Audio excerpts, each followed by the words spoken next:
7, 6, 5, 4, 3, 2, 1. Ignition, start, and we have liftoff of an ILS Proton rocket from the Baikonur Cosmodrom in Kazakhstan with the ViaSat-1 satellite on board. In about 10 seconds after liftoff, the rocket does a roll maneuver and will soon experience max dynamic Q or max dynamic pressure. This is the maximum aerodynamic load on the vehicle that corresponds to about Mach 1.6 and occurs about 1 minute and 3 seconds after liftoff. Jim, this has been probably one of the prettiest nights I have seen one of these rockets go up. The moon, the sky, it's just perfect. It's always good when Mother Nature cooperates with you. It's difficult enough launching a rocket, but to have a beautiful night, beautiful weather, and of course the added dimension of the moon, just wonderful. So far, so good, it looks. So far, so good, as our Russian colleagues say. Everything seems to be proceeding nominally as the vehicle heads in an easterly direction with a flight azimuth of about 61.3 degrees.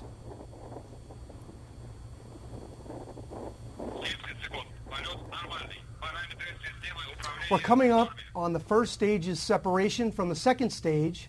That is set to occur at 2 minutes into the flight.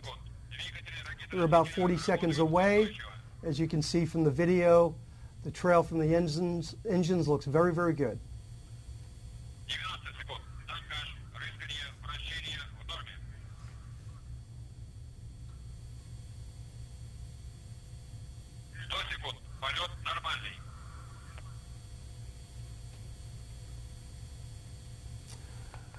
Okay, at this point, we're just waiting on the first stage to complete and waiting for confirmation of separation, which should be coming along very shortly. We can see from the trail the first stage is burned out.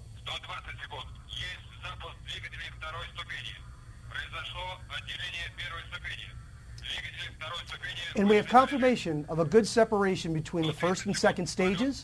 The second stage engines actually ignite while still attached to the first stage, and the exhaust from those engines escapes through the open grid work between the stages. And it looks like we have a signal of ignition of all 4 stage engines. They will burn for a total of about 3 minutes and 27 seconds.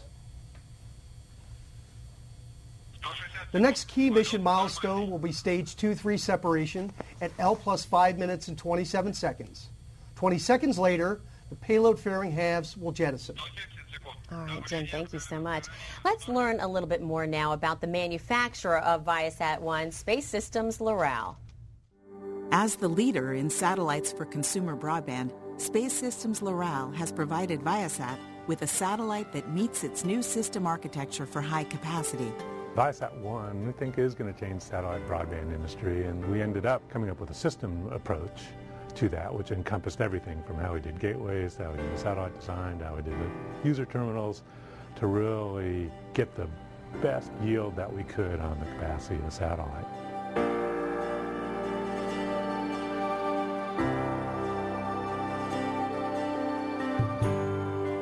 We know a lot of people think they understand satellite broadband now, and they think of it as being expensive and slow and sluggish. We think all those issues, really, root issue is bandwidth. We're going to be able to change those economics, change the way people perceive satellite broadband. ViaSat-1 will be providing broadband coverage for the continental United States, including Hawaii and Alaska, from an orbital slot of 115.1. And we also have beams that provide coverage for the southern parts of Canada.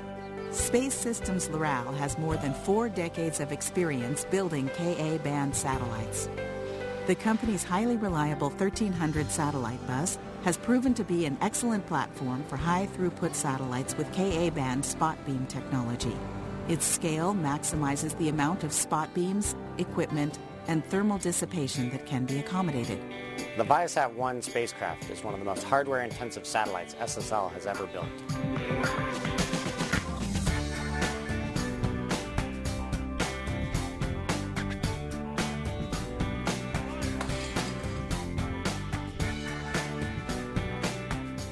For all of us at Space System Loral, there is no question the ViaSat-1 launch is the culmination of well over 1 and 1.5 million labor hours of hard work.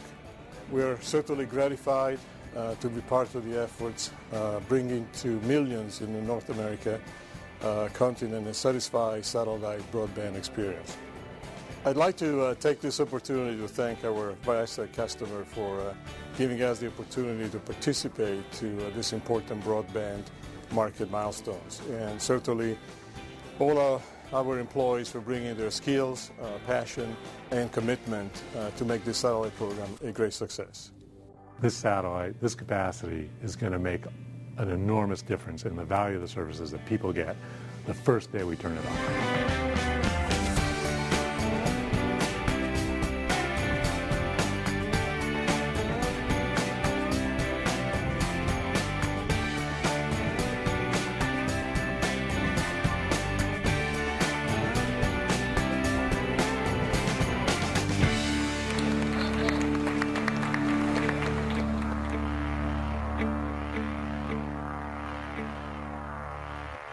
We are now just over 6 minutes into flight and coming up on some important milestones. And for that, we go to Jim. What can you confirm for us? Yes, I've just heard from Baikonur, and we have confirmed a very good stage 2-3 separation, as well as separation of the payload fairing. The payload fairing jettison occurs at a velocity of about 4,600 meters per second at an altitude of 139 kilometers. Our next major milestone happens in about 4 minutes. This will be the separation of the Proton's third stage from the BreezeM upper stage.